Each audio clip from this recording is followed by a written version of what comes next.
everyone, my name is Mehek. I hope you guys are doing fine and safe. And like always, I also hope that you guys are reading. Back with another book that I finished reading. It's called 101 Essays That Will Change the Way You Think. It's by Brianna Wiest. That's how it looks. It's a paper bag.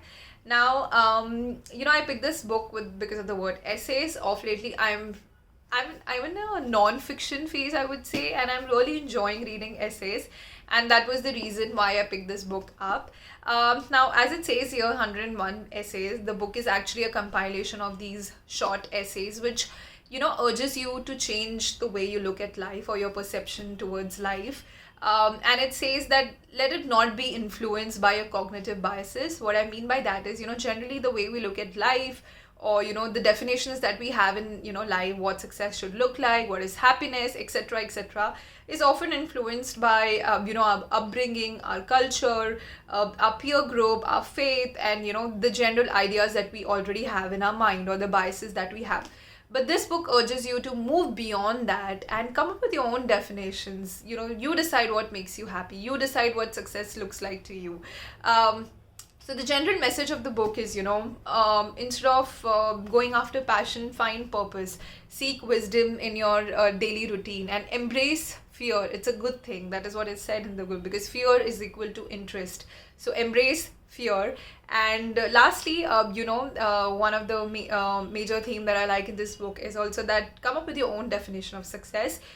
Make sure that it is not what the society thinks success should look like, but what do you think? What is success? What success means to you. So have your own definition of success, basically.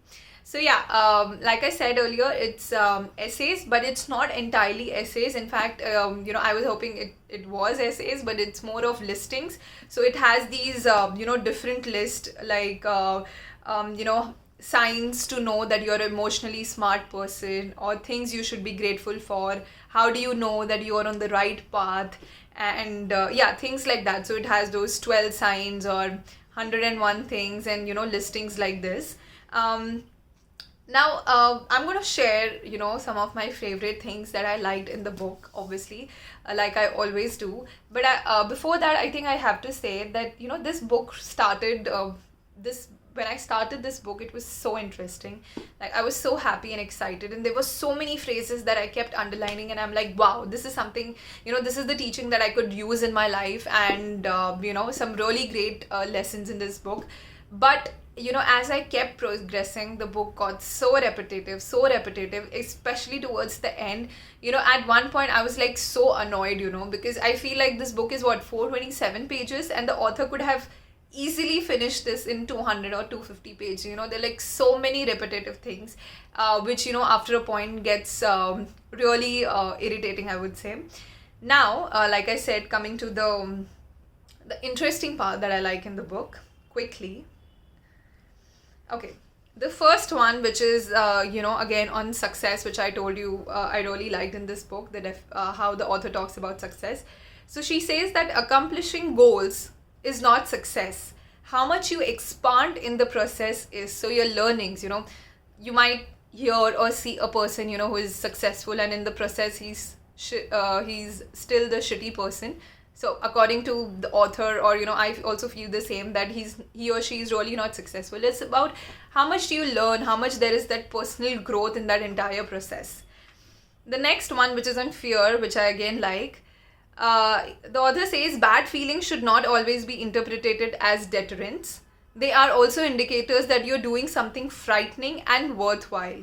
Not wanting to do something would make you feel indifferent. Hence, fear is equal to interest. So the author is saying, whenever there's a change coming in your life, or whenever you're doing something worthwhile, it's okay to have bad feelings. It's okay to, have fear. So embrace it. You're doing something worthwhile.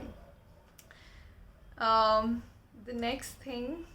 Yeah, this was the most interesting chapter. I mean, my favorite, because I love, gratitude in general. So there are like 20 signs you are doing better than you think you are. I'm not going to read all the 20, but my favorite ones. So know that you're doing better. We usually think, what am I doing? People are doing so much in their life and I'm not doing anything. And am I really good enough?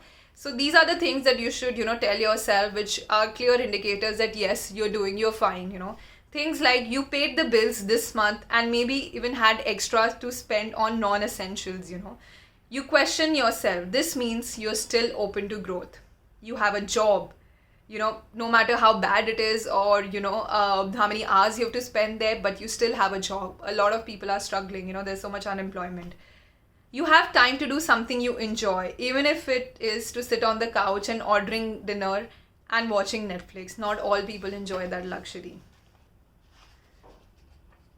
You're not worried about where your next meal is coming from. Clearly, you just have to walk to the fridge or, cook something. You don't have to worry that where your next meal is coming from. You can eat because you enjoy it. It's not a matter of sheer survival. You can order your favorite things and, you can enjoy your food. You're just not eating for your survival purpose.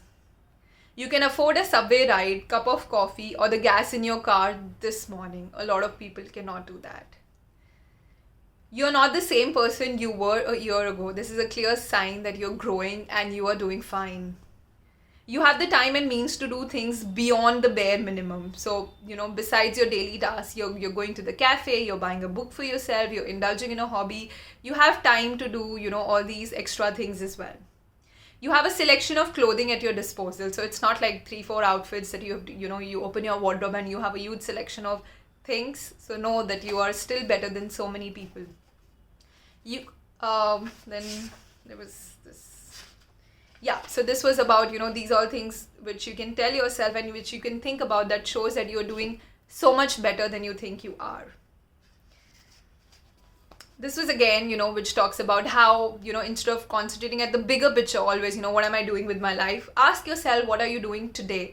And life is about these small present moments, So the author says that the path to a greater life is not suffering until you achieve something, but letting bits and pieces of joy and gratitude and meaning and purpose gradually build bit by bit.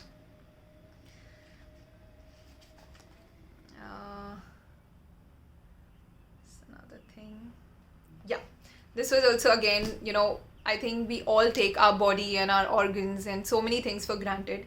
So the author says, each day write down one thing that your body allowed you to do, whether it was watching your favorite show or listening to the sounds on the street on the way to work, or able to see a computer screen or hug someone you love. Focus on your body does more than what it looks like doing. We are always so conscious about how my body is looking doing various things. But just be thankful for all the things, your body does. So instead of thinking, how do I look while dancing, just think about that you can dance. You have the feet, you're healthy enough to stand up and dance. This was, again, my favorite thing, which I said in the start.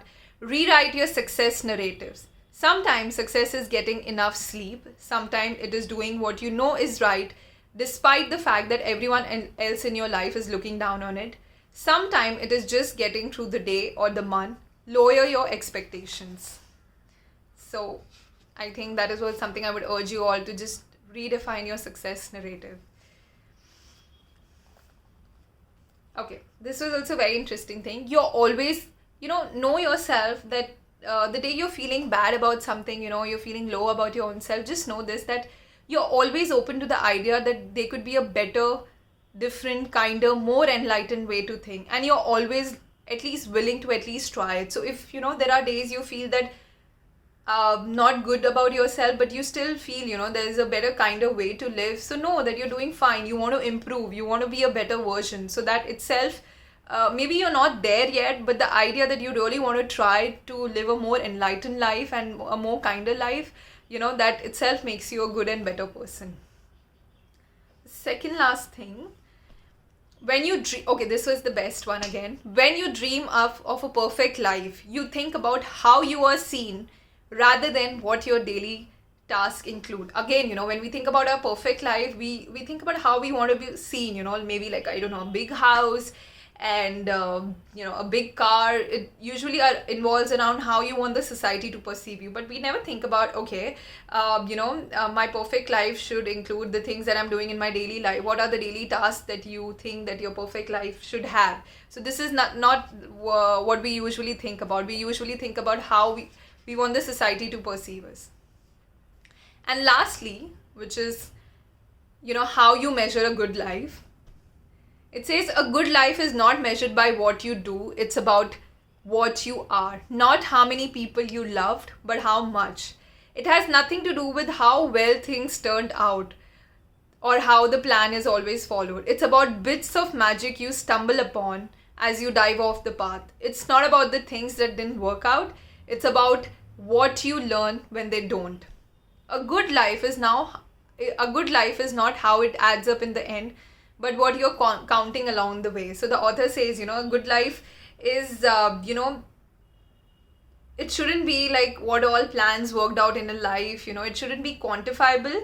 It should be all the experiences and the people that you meet in your life. For example, he says the number of coffee cups you have had with your family and friends, the sunsets you have observed, the sunrises, and if you have, he says a very nice thing, you measure a good life by the time you sincerely felt the sunrise across your bed sheets in the morning. So all these things count for a good life. So yeah, this was some of the best things that I came across in this book. I would the book is definitely filled up with some great lessons which you take with you, and I'm going to definitely take with me. But like I said, it gets repetitive after a point. So it is a one-time read, but yes, be prepared to get annoyed at a certain point when things get repetitive. So yeah, that's all on this book. I'm going to see you guys next week with another title. Till then, take care. Bye bye.